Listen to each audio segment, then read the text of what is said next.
Good morning. Oh, it looks so pretty in here today with the light. Yeah, it's very nice. You ready? I love some fall light. You love some fall light? Mm-hmm. I love some lift light. I don't know. Who? Don't worry about it. Didn't you do scissors? Yeah, I lost.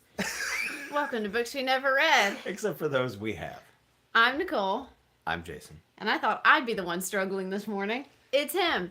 Welcome to episode 58 of Books We Never Read, where we'll be discussing All the Light We Cannot See by Anthony Doerr, week 2. Mm-hmm. It was chapter something through 115. 59 through 115. We finished the chapter called The Third Stone. So that's where we are. Before we get started, please make sure that this is the video that you really want to be watching. We talk about the portion of the book, or everything from the beginning to the end of the portion of that book, as if you have also already read it. So there's spoilers everywhere, and we don't want to do that to you if you don't want that. So back it up and go to the other video if you haven't read up to where we are. We also have tons of other videos for tons of other books, and we recommend almost all of them. So go check that out in the playlist. And if you want to listen but not see, we are on YouTube Music as a podcast. And if you want to take the discussion off ye old YouTubes, you can go to Goodreads. We're a community at Books We Never Read. I have a face for radio, so doing YouTube music. It's like, what? You have a face? Like, I don't know what that means. I get it. Face for radio. I get it. Well, what do you guys think about the book now? We are 2/3 of the way through. Mm-hmm. It's still good. There has been like some introduction of new characters, I guess, and so like that complicates things, especially with jumping around in time. Yeah. Who do we meet? Well, with the German guy that's hunting the. Von Rumper? We might have met him, We met honestly, him in the last reading. We But, did. Because I remember being stupid and giggling about his name. but he shows up a lot more in this one. His mission Yeah. is really narrowing in. Yeah. But at the beginning of this... Yeah, at the beginning of this reading, we are at the end of the timeline, just like we are with most of the other characters when we meet them. Mm-hmm. And then we go back again and then keep working our way forward. And that part was like slightly confusing to me. But I was mowing the grass while I was listening to the book, so it was all hard. But yeah, I appreciate a story that starts at the end and then builds its way back up. I mean, that's fine, Yeah. but every once in a while it does kind of throw you for a loop when you're like, wait a minute, Mm-hmm. What do I know to be true? And do I know how we got to this point? And sometimes you're so distracted trying to figure out, like, did I miss something? Or am I still just following along and in the dark? Yeah. And so that can be a bit stressful. Yeah. These chapters where Von Rumpel is in the house Mm-hmm. and she's just in there on her own. Yeah, that was bad. I can't even breathe when I read those parts. Mm-hmm. Like, why isn't she already hidden? Yeah. Why is she just playing around? Well, it's. I mean, like he doesn't even know that she's there, right? But it still feels like she's being hunted because she feels that way, and because she is like she is, whether he knows he is hunting her or not, he is. And so because we see things from her perspective. And like, there's nothing worse than being like hunted in your own lair. That's Right. That was the place you were supposed to be able to get back to, and because there's nowhere to go, there's nowhere to go, right? Like, Yeah. I'm still as we're creeping on towards the timelines finally catching up to each other and colliding, and us actually being in the present and seeing what happens. I'm still sticking with part of my prediction from last week that she's going to transmit something and Werner's going to receive it. Mm-hmm. And that's what he does now. Mm-hmm. He just finds these transmissions and narrows them down to where they are, and Big Boy goes in and takes them out, and Werner goes in and gets the parts. Well, I think because we haven't caught up to the end yet, I think we are going to discover that they already have. Like, I kind of think that's what's going to happen in part 3. Is that he already knows about her, and he just hasn't mentioned it while he's like in the basement or whatever. But like as he's dying, maybe he will think fondly on this. They're still trapped down in the I'm pretty sure basement. they are because the other the third guy just died. Yeah, burnt. Yeah, burnt. I know, poor guy. Yeah. Poor thing. Okay, so we've got just a couple of chats to catch up on. Shelby says she's nervous every time she reads about interactions between the characters, or the potential interactions. Yeah, it's well, because I mean we like both Werner and Marie Laure. We don't want anything bad to happen to either of them. You know, somebody I'm trying to read from over here, but somebody says it's like it's slow moving, and Peggy says that she dreads every chapter because she knows something bad is going to happen, and I'm the same way. I'll say this though, I really do love the fact that Werner is, you know, as he's in like the past time when he's still at school and building this radio and everything, he's creating the thing that will hunt down the thing that he loves, and he doesn't know it, and I love that secret tension there, and like I'm here for that, and like I'm not happy about it, right? Like No, it's all heartbreaking, but it's heartbreaking in like the best way, get you in your feels kind of way, juicy way, you know, and to that point, the fact that, you know, it's been over a year since he's written his sister, you know, he stomped her radio, you know, he's trying to save her, but he's destroying her, you know, her access to information, her access to knowledge. It's so painful to see this.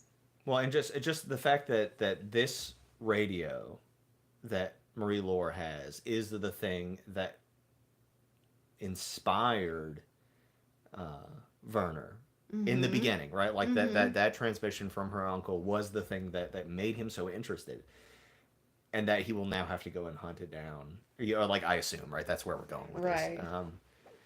I mean, it's so like beautiful and tragic, and it's just like it's just terrible. It shows you who is winning in a war. Yeah.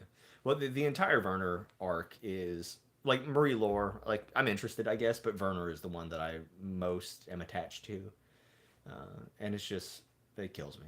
It just kills me. Yeah. Peggy was asking, you know, what's up with the diagnosis on von Rimpel. I think it's lymph node cancer, and I think that it's just at those lymph nodes at the groin or something like that.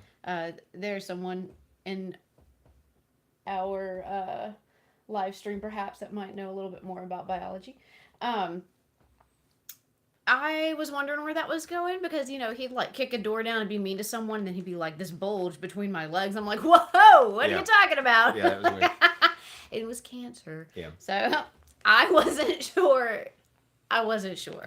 Well, but so the reason that information is important to this story, we understand now, is because whoever holds the stone lives forever. So he thinks, right? Yeah. I mean, just look, the Nazis were into all kinds of weird stuff, and you know they really were going after all like they went after the spear of Jesus or whatever it was, like all kinds of stuff, thinking that maybe it would. Not all of them clearly, but like some of them were into the occult and collecting up all. Yeah, that and stuff. it's just everything's for the Reich or whatever. No, it's for your own selfish stupidness. Yeah. And Shelby says, per her usual comments, she needs a diagram of the radio parts. No shop class memories to fall back on for me. And yeah, Shelby, I think all forms of cancer are possible. Yeah, I think like she had lymph node cancer. You can get cancer in your lymph nodes, and it spreads everywhere when you have it there. It's because once it's in one, it's like a immediate communicator with all the other lymph nodes. It's really terrible. Where's her uncle? Peggy's asking. Etienne. So in modern times, he's in the fortress where Von Rumpel leaves from. He's in Von Rumpel starts in modern times in Fort National and crosses into the city.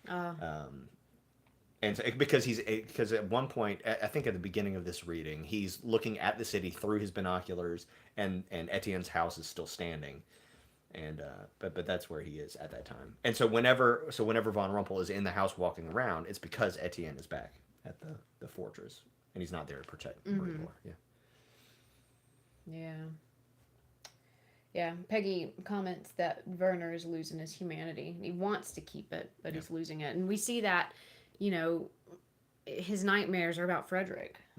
Yeah. And Frederick becoming his sister, and you know, all these things that tied him to this, the innocence that he was, and the potential that he had as such a curious and intelligent child. I teared up a little bit for Frederick. That was bad. But before we even go back and see him again as like a invalid, you know, but before I even got to that part, but the part where they're like hunting him down and like beating him, specifically the part where they beat him with a hose, and like I'm not a stranger to violence, but I deal with the doers of violence and not the victims of, right, and for that reason, because I can't handle, and I know that about myself.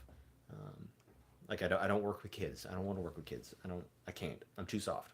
Frederick was just so gentle. Yeah. He knew that there was a role he had to play and some things that he had to do, and he was very mature in that capacity. But he really just wanted to wear his little glasses so he could see and look at his little birds. Yep. I mean, that's just all he wanted. Yep. You know, like, I don't think we needed Frederick to know Nazis bad, right? But that's obviously like why he's there. You know, he's there to show us you know, they're building this great thing and they're trying to make something for all the people, but then, you know, look at what's being left behind, and look at what's not being valued to create this thing, but also to show the just sort of how a person would have to, how a person could ignore that sort of thing, even for somebody that they care about. You know, and while Frederick is the obvious tragedy, the real tragedy is the 30 other boys that are there that are, you know, and like when they go to sleep, they think to themselves, thank God that's not me, right? And the perfect way to bind people together and to brainwash them into doing something like this is to make them think, well, at least it's not me, and I have to keep doing this so that it's not me. And you know, the way that this school operates is not sufficiently different from like the way that a gang would operate. You know, so a gang will tell you, if you want to be like, you know, if we're either gonna beat you up, or you're gonna go rob this gas station and beat them up, right? And then, well, better them than me, and then now you're in. You know. Yeah.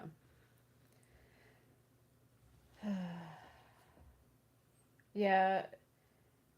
Shelby says she wants to know more about the family, like why the family sent their kid to the school. Well, and I think it's, we don't know what his dad does, but like pretty much if you didn't send your children, well then what were you doing for the right? You know, and you were a target if you didn't play the game and send your kids along. Well, I mean, so the reason you send your kids to the school is because otherwise they're going to the front. You know what I mean? Like, right. Like that. Yeah, kind of like what Von Rumpel was saying, that like all these artsy-fartsy guys are about to get sent to the front. Well, we were talking about it for some reason maybe a couple weeks ago about how you could choose to sign up for Vietnam or one of the Korea or something, and you could go and like join the Air Force or get like a nice job. World War II, you could like go early before your number got called. Right, and you could go with your buddy. Yeah, it's that kind of situation, right? Like you volunteered your kid to go to something like this, but also because you think that it's going to be like a cushy job. There are people with good jobs. Yeah. You know, and then... And Peggy says you saw that Frederick wasn't like his mom. His family needed that honor of him in the school, but he was still respectful to his neighbor, whereas the mom just wanted her apartment. Yeah, I kind of didn't understand the whole move of the apartment thing. I missed something maybe. Maybe my audiobook kept playing at some point and I missed something. Yeah. I think, you know, I think it was just showing that, like, sort of like how out of touch she was, or like maybe not out of touch is the right way, but like she was focused on her social status, and that's part of why her son is there.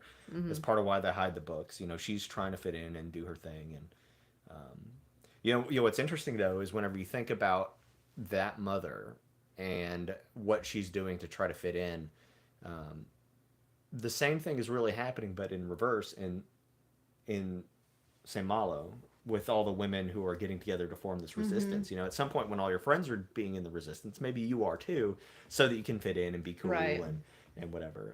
And you know, peer pressure, I think a lot about peer pressure at work, and I talk a lot about peer pressure because when I was a kid, I used to think that peer pressure was somebody come up to you and be like, if you don't do these drugs, you're not cool.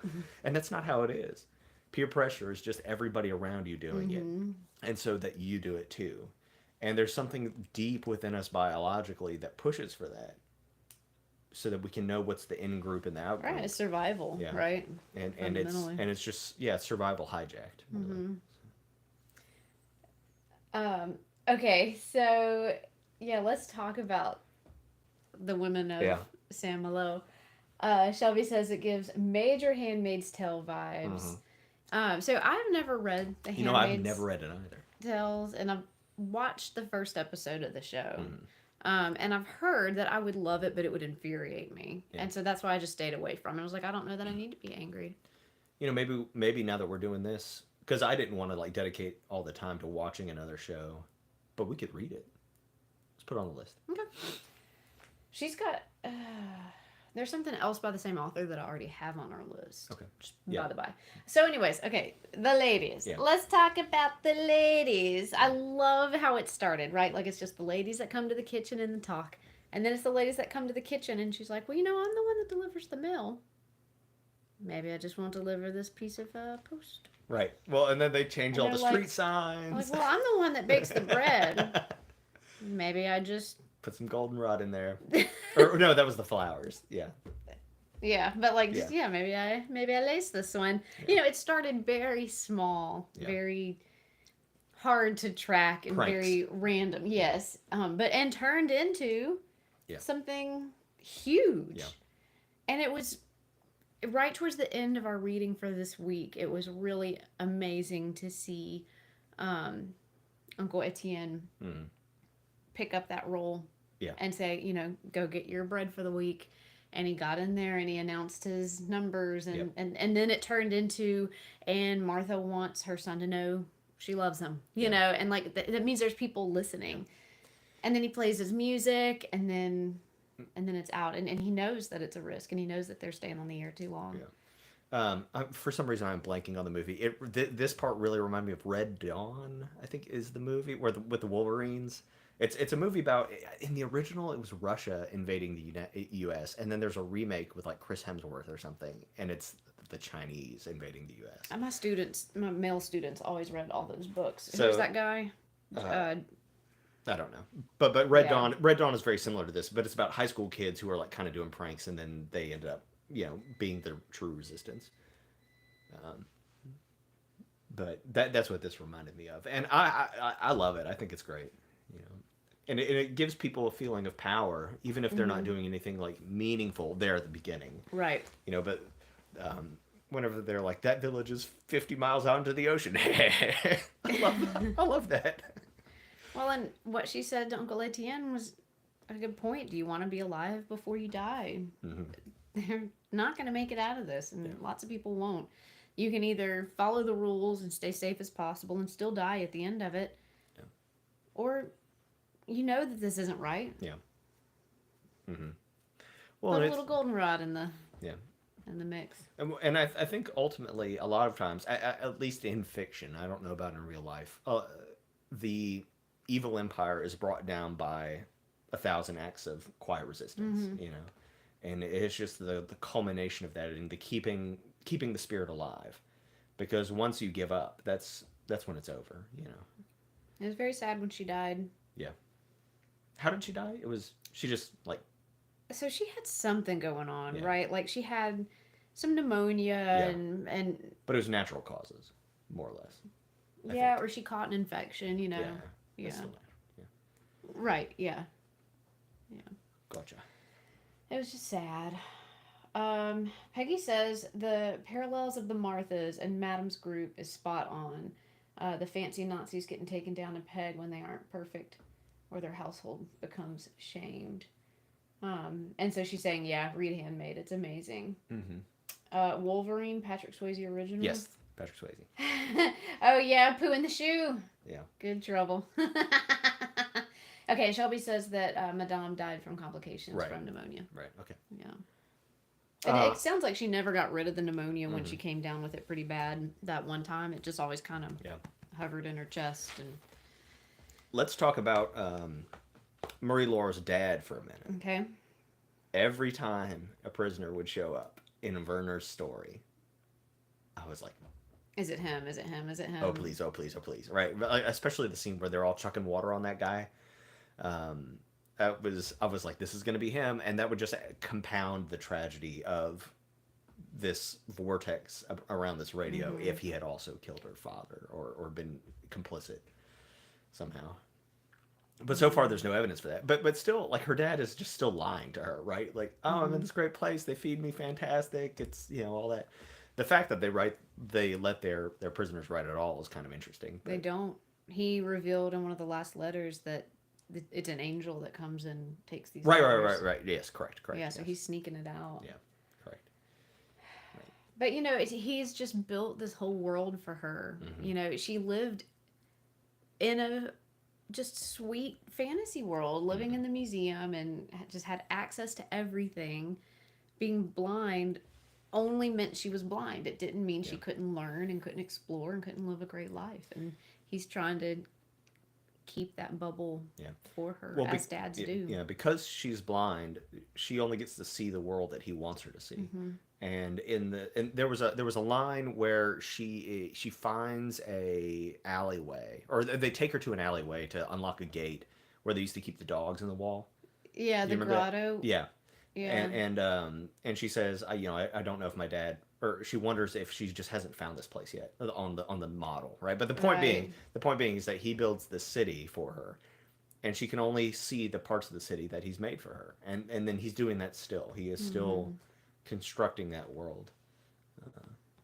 And what's interesting is, and there's a parallel here with also sort of what Werner is being fed. Marie Laure gets these letters from her dad painting the picture of what this world is supposed to be like, and Werner gets this propaganda. All of it's lies. Everybody's getting lies. But they can only see the world as their superiors are. That was a very good point. Thank you. Very good. Shelby pointed out, because Peggy asked if she's wondering if the letters were code. And Shelby says he put a reference to the house where the diamond was in the last letter. Look at the home in the home, or look at our home. Look at the house. Look at the house, or something. Look at the house in the house. Yeah. And then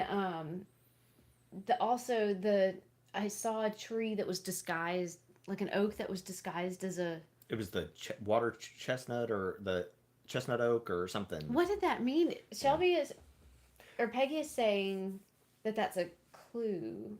It might be. I thought he was just kind of talking at that point, But maybe he's saying that's what's in, the house is something that's disguised as something else. But he actually has the real. He doesn't think he has the real one. Yeah, I don't know. He's like, why would they give me the real one? Right. Yeah, I didn't think of that as a clue, but it definitely could have been, now that I slow down and think about it. Yeah. And just a brilliant man and a brilliant daughter, and so much care went into their world, and it just got ripped apart by war. So stupid. They had nothing to do with anything. And that's the worst part, right? Is governments wage wars and people pay the price. Yeah. And it's intolerable. But we do know, yes, that Marie Laure has the diamond. Yeah, for sure. She does have it. Man. We're getting hints along the way, both from Werner and von Rumpel, that Germany is not doing well.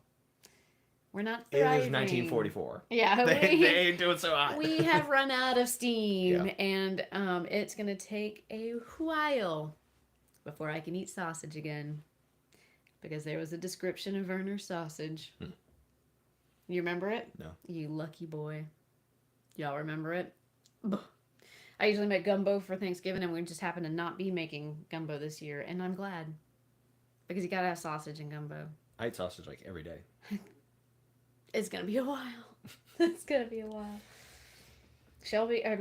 Peggy always notices those little things. I bet she remembers what I'm talking about. So Madame told the little allegory or tale of, what happens when you put a frog in boiling water. Mm-hmm. If you put him in suddenly, he jumps out. Right. If you build it up slow, he boils. Right. And it made me wonder who's the frog in that story. Yeah. Well, and Etienne says that later too. Yeah.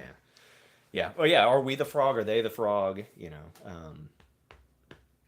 Well, and that kind of goes back to one of the points we made earlier, was like whenever you give up hope, Mm-hmm. if you slowly become adjusted to the occupation, you are the frog, Right. And I think everyone's the frog, right? Yeah. That really is the point. Right. Look, Werner is the frog. Right. Everybody is the frog here. Right.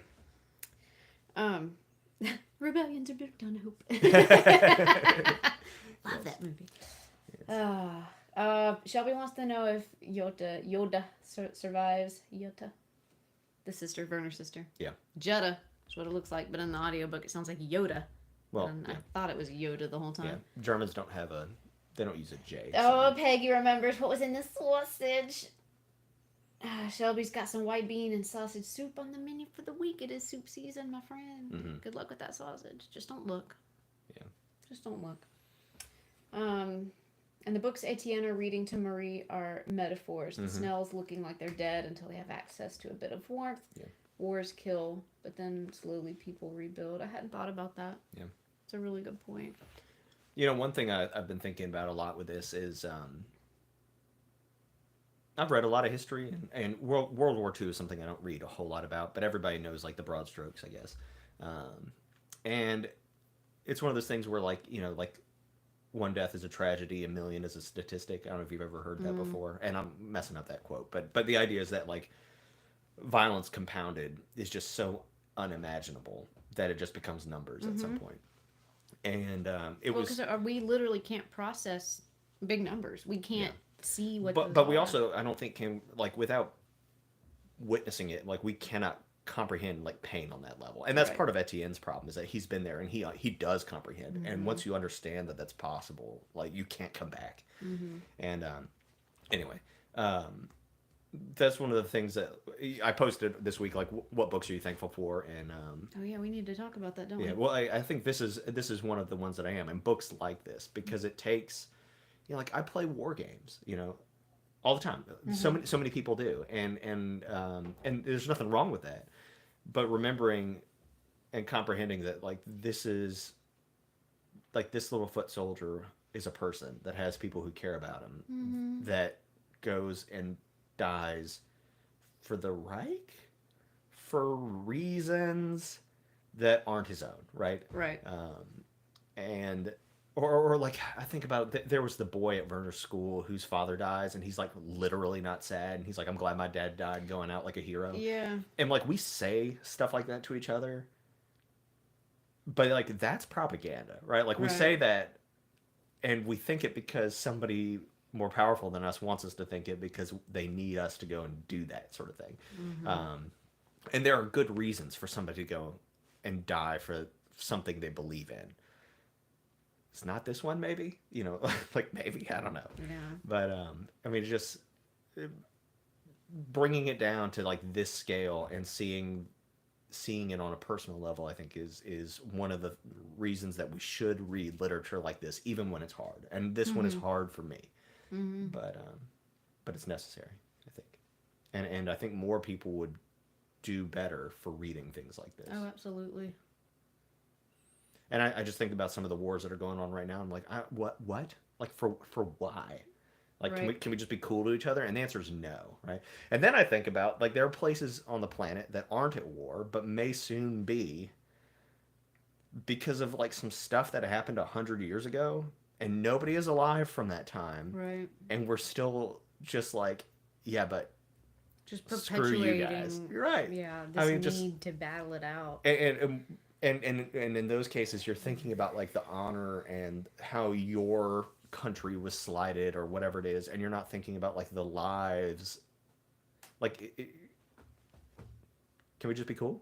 And, like, that's why people like me are never gonna, you know, run anything, because whenever you have that idea, maybe then people steamroll you. I don't know, you know, but the world would definitely be a better place if we could do that. But you just have to have one person that doesn't follow that rule. And then it's on. What you were saying, you know, like, it's one person's death is a tragedy, and, you know, the multitudes or statistics, and just talking about, like, Etienne, like, he understands the impact of all this because he's lived it. It just reminds me, you know, I mentioned last week that, you know, if you're an English teacher or a history teacher, this would be a great book to show or to read with your students, just because there's enough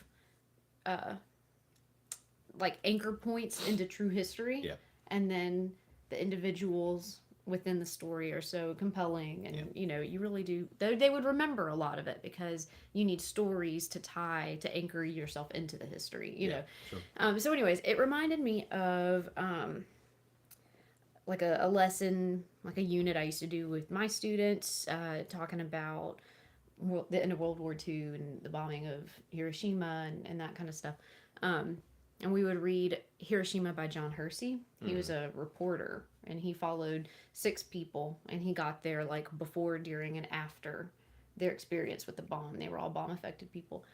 Anyways, there was a documentary that I showed alongside it that had one of the same people from the book and then a couple of other people. And so there was this man who's an old man now, but he was maybe 4. And he was at school early that day, and he was playing hide and seek. And so he had his eyes covered, and that's when the bomb went off, and he could see x-rays basically through his hands at that moment or whatever. He lived his entire life from 4 years old or 5 years old affected by this bomb. Everything, his entire world, the only world he ever knew was a world impacted, you know, by this tragedy. And at the end of the documentary, he says that his only hope is that he can give his grandkids a better world than the one he received. And to have entire generations of people that live that way, that live thinking, I was handed a bad lot, maybe I can do better for the next. Again, these are governments waging these wars. These people have nothing to do with it. Well, I mean, in 9/11 would be our version, like for my generation at least, of the bomb, right? And that was something that changed really the way we see things. But like nobody cared about me. Like nobody was trying to change my life. And then we went to other places and changed their lives because there was like a handful of dudes living in caves that did some crazy stuff, right? Like, I mean, and it's just, y'all know me. I'm like the most optimistic person ever, but like I'm realistic. But like the world is just a cycle of violence, right? Like that is what nature is. I was watching Lives of Our Planet or something last night. I can't remember what it's called. Morgan Freeman. It's on Netflix. It's got Morgan Freeman. It's fantastic. But that's what it is, right? Like I was watching like these creatures in the Jurassic eat each other and stuff, but that's the way the world works. And I'm not saying that's okay, and we should fight against that because that's what humans do.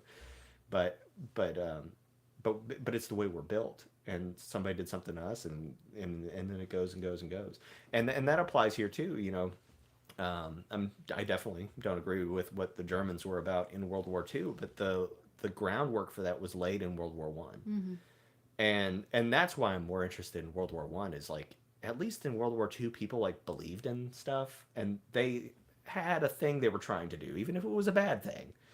World War II was like, I mean, World War One was like a colossal accident, and there was like no moral thing that anybody was trying to fight for. You know, like Germans were trying to make a master race, everybody else was trying to resist, like whatever.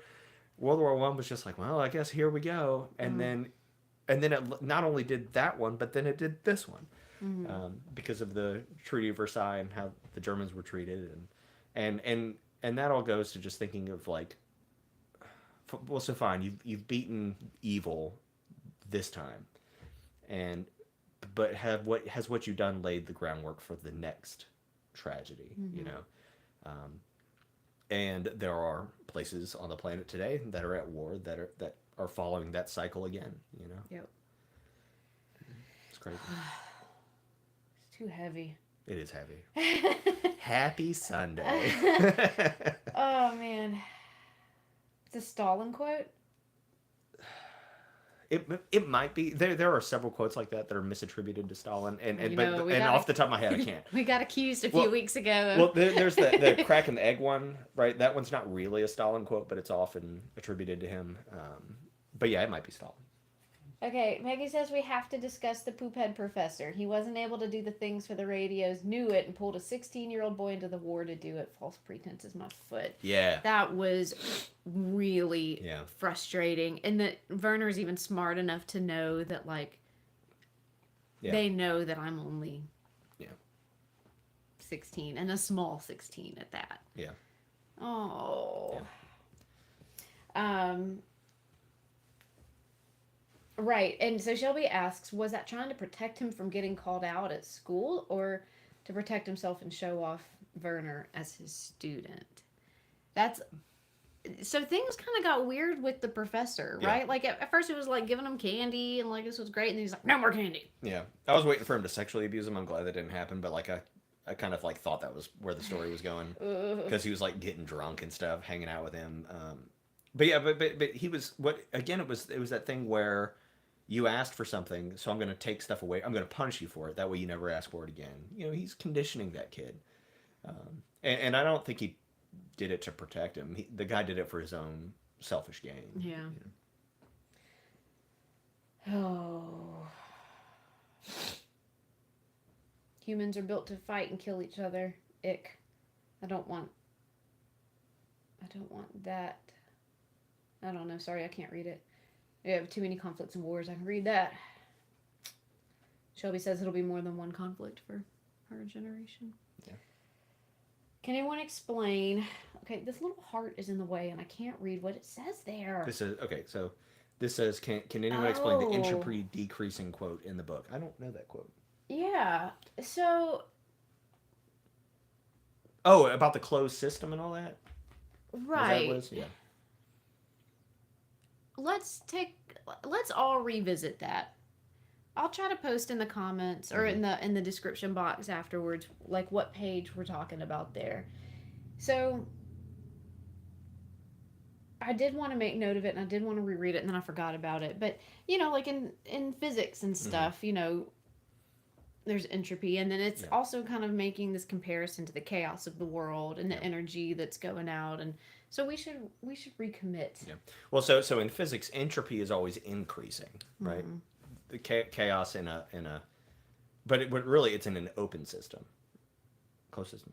I don't remember. Anyway, there's actually a new theory of evolution that has come out that somebody won like the Nobel Prize for, that says that it's not just about life evolving for survival of the fittest, but that the universe in general is built so that it increases information and not increases chaos.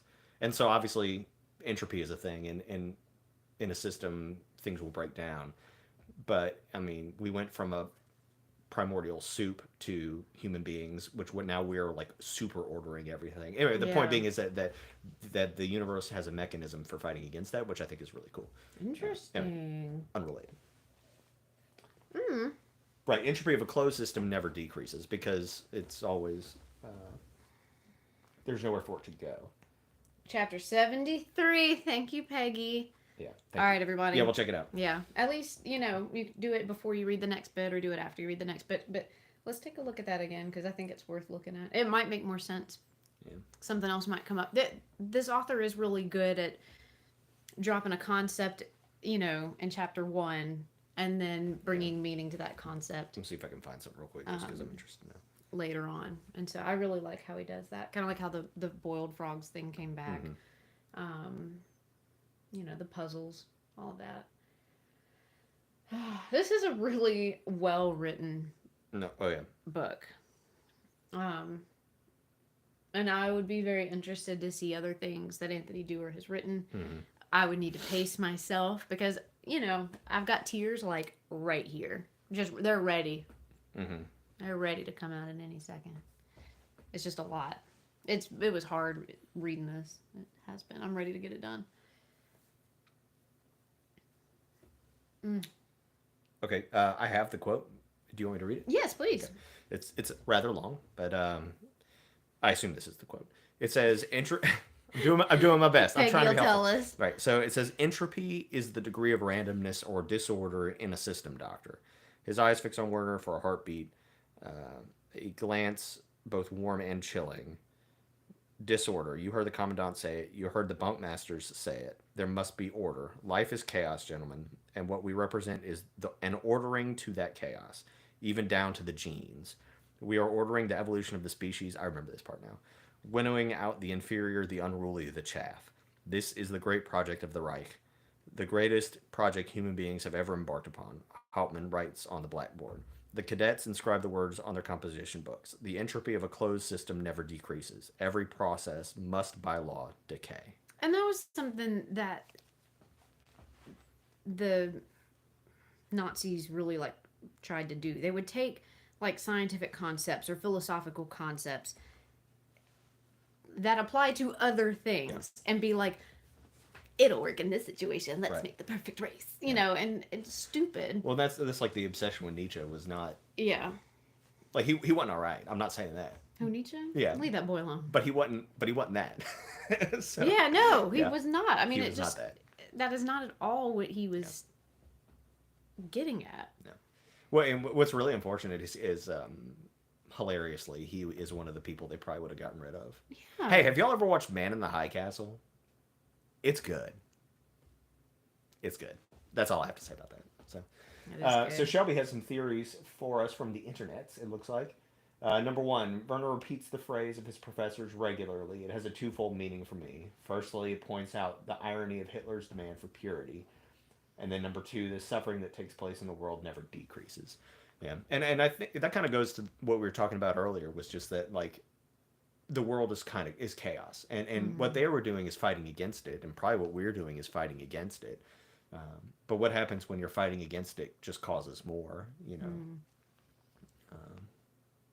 Yeah, the entropy never decreases. That's bleak, you know? Yeah. And in reality, like, just to kind of step away from, like, this heaviness, you know, we are living in the most peaceful times humans have ever known. Right. Yeah. You know, it seems, like, really depressing that, like, this is just going to spiral and we're always just going to be after each other. Yeah. We're not. It's not that bad. Yeah. We're doing better. Well, we live in a period of relative calm. Yeah. We're due up. Yeah. She was saying that Man in the High Castle was complicated. It is complicated. And the ending is bizarre. Just bizarre. But it's... The ending came out of nowhere to me. Oh, yeah. For sure.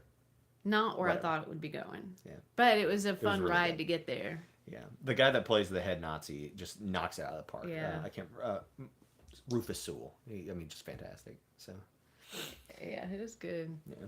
I heard it's not like the book. Yeah. It might be worth reading the book at some point. Yeah.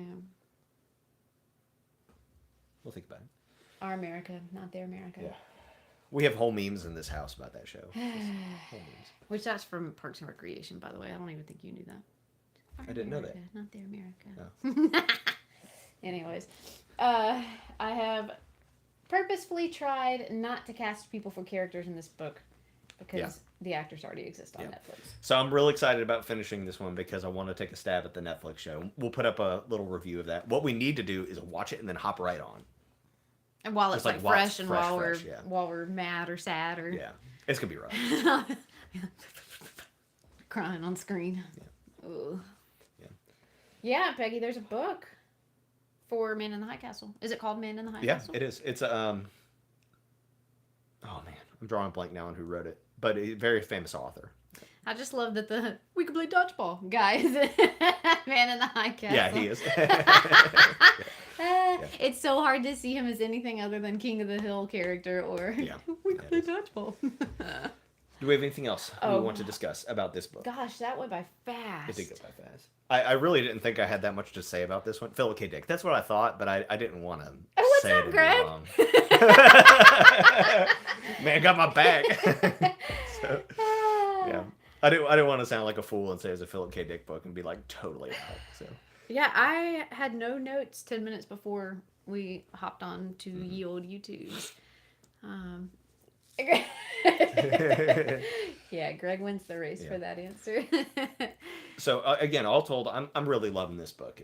Historical fiction is still a difficult genre for me to get into. I didn't start reading until Friday, and I don't get as excited about this genre for some reason. And this happened to me with Salt to the Sea, where I waited till like the last minute to read, and I don't know why, because once I start reading, I'm into it. Mm-hmm. But what about West with Giraffes? That was historical fiction. I don't really remember reading it. But yeah, you're right. But for whatever reason, it's difficult for me to get into it, and then each week it's like resetting. So. Yeah, it is heavy to get through, and we do hope that you guys give us more recommendations for historical fiction. I really do like historical fiction, but probably because my expertise in history is very weak. And this gives me a good avenue to learn more about that in a way that keeps me engaged. So, like, I will read a book like this one, and then for 3 years, I'll be Googling, like, weird stuff that I remember from this book, and then I'll learn about like, I know about Fort National now, and I know about, you know, this whole little region where she's living, and I never... I'd probably have never heard of this place before, honestly. Like, why would I? I don't play video games with wars and stuff. And honestly, my high school education was insufficient.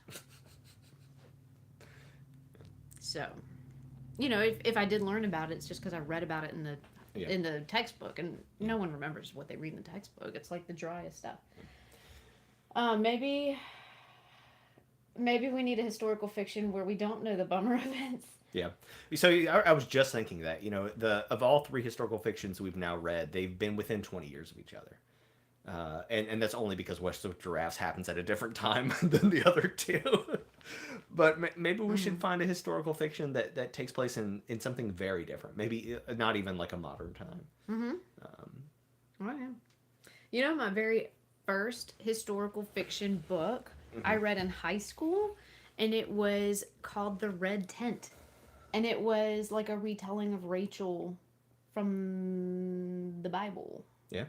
And like she was the one that couldn't conceive, right? And like, yep. Yeah. So and it was maybe it was like till way late, right? I don't really remember what it was about, but I remember being like, she was in there. Yeah. This was great. Like it was really good. Interesting. And I was a kid. I mean, you know, and I didn't know what I was doing, but that was my first kind of step into historical fiction. And when I realized like. Because whether or not the stories in the Bible are actually history, you know, whatever. I mean, the Old Testament is supposed to be like a history, you know. Yeah. But anyways, that's not the point. But it was just a. But yeah, let's pick some historical fictions about periods that like. Let's pick one about like Rome or ancient Greece or like something weird. Right? Everybody likes Rome. I don't. You know, I'm just saying like some other important parts of history. The Girl with the Louding Voice has been recommended to Shelby, but it's a bummer. I don't know if there's any historical fiction that's not. Yeah, history's a bummer. A bummer. That's why science fiction is cool, because it's all hopeful. It hopes that history will be different. It won't, but we hope. Maybe we could find some historical fiction, though, that's not about tragedy, but about, you know, human ingenuity and, you know, looking forward to the future and, you know, something happy. Yeah. Well, so like The Imitation Game. Oh wait, just kidding. Ooh, that's okay. a bummer. You know, I mean, they're all bummers. That even if you're one doing really. Like that's a bummer. That was abuse. What I went through with but I've never read the book, but the movie is so good, and then you're like, wait, what? So I grew up like learning about Turing and that system, and you know, my dad is a like really. Like sciencey guy, and so I learned about all kinds of cool stories like that growing up. And so when I was like, "Oh, Imitation Game, it's gonna be about this guy," yes, Dad never told me about that part. Yeah. Oh, I was devastated I cried for days. You know what's crazy is the machine he made is still one of like the best machines for testing like logical proofs. There's a way that you can do basically it'll run forever until it proves. I don't know. There's this whole thing about it, but like the system that he created is used for mathematical proofs, and if it stops, then something is not true, and if it keeps going forever, it is true. But if it keeps going forever, you don't know if it doesn't stop or something like that. Anyway, so it's complicated, and like, but it's still one of the best systems for doing that. Just no clue. Yeah, sorry. There's a whole YouTube video on it. I'll send it to everybody. Anyway, you know, it doesn't matter. I didn't even do proofs in high school math. That tells you how bad I can't add. my education was. Can't add. Peggy. This is a difficult game to play. Happy historical fiction. So, well, like, it was a movie that came out several years ago about the women in NASA. So you had like Black rights movement stuff going on over here and the space race going on over here and this interchange. Oh, what is it called? It was such a good movie. But like something like that. Yeah, with the Hidden Figures, thank you. Yeah. Shelby. You're so good. Yeah. I like this game where we're just like, what's the name of? Yeah, yeah, Greg. We're going to start doing that thing where it's just like, okay, when I was 5, I read this book and it might have had this or this. What does it go? There's a whole Reddit devoted to that where you can ask questions about books. And several times they've been able to help me. And several times they've been like, what are you talking about? Anyway, let's wrap this up. Okay, I'm sorry. That's okay. I was having a good time. I know. It's time to go. Yeah. We got things we have to do. I'm glad y'all are having fun. All right. We should just have like a competition where we just, over the course of a year, we keep track of who gets the most answers right when we can't figure them out ourselves, and then we just like buy a book for that person. On top of keeping track of the gold stars that are awarded when people make a reference to something else that the book club has read. Yeah. That's a thing too. We should do book club bingo. I love this. This is a really good idea. What, book club bingo? Yes. Okay. Yeah, we're gonna have to put some thought into it, and we'll make like. So, actually, did I tell you about that? Like, I have a whole idea about how to do that book club bingo. No. Okay, I told somebody at work. How dare you? We'll figure it out. Don't worry about it. That'll be so much fun. All right, so look, so here's the idea, right? Just real quick, and then we can let you guys go because I know y'all have things to do. Book club bingo. The idea is that what if we did like a fundraiser for something, but what we do is we make bingo cards. We can like sell them for $1. People can like PayPal or whatever, and you get your little bingo card, and then we'll do it live where we'll we'll like draw the bingo options or something. I don't know. And then if you get it, you win something. But like, I mean, like that'd be cool. Right? Okay, well, I love like being able to raise money for something, but like the book club bingo that I was thinking of was kind of like there's just like a list of 20 or so things that we're liable to mention at any point throughout like the season or whatever, and then people are like, oh, they talked about Star Trek, Okay, so that's funny. That's funny. Yeah. Like, there was a Harry Potter reference. Okay, so that'd be fun. That'd be fun. I like both of these though. We'll come up with stuff. We're a bingo club now. I don't know. But like one of like my big dreams, like as we see the book club grow, is that we become an organization that puts books in the hands of kids and stuff like that. And so I think that any ideas that the book club comes up with, for us to be able to do that would be awesome. Yeah. Obviously, we're we right now, and that's there's 5 of us hanging out. So that's cool. One day, waiting is the free space. Yes. Anyway, we can talk about it, but like I agree. Just as a group of people that likes reading, I don't see why we couldn't, help kids read and do stuff. And you already are involved in doing stuff like that. So.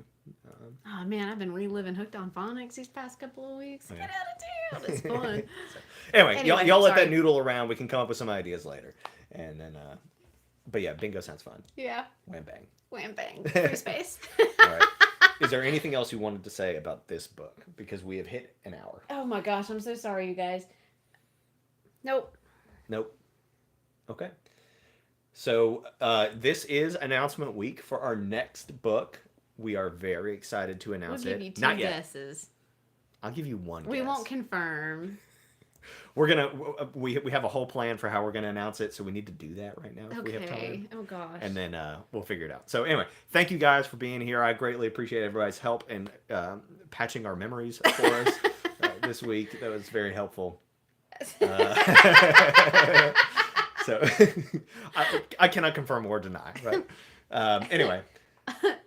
As always, this is just such a blast. I really enjoy doing this. We appreciate you guys being here and indulging us. But more than anything, I just like hanging out and talking about books with you. Yeah. So it's a good time. It's fun. Cool. Well, everybody, we hope you have a great week, and we will see y'all Peggy, next how could time. you? What does that mean? Is that with the sausage? Yes. What? Happy reading. We're reading to the end of the book. Yeah, to the end of the book. Yeah. Did you already say that? I'm sorry. I don't know.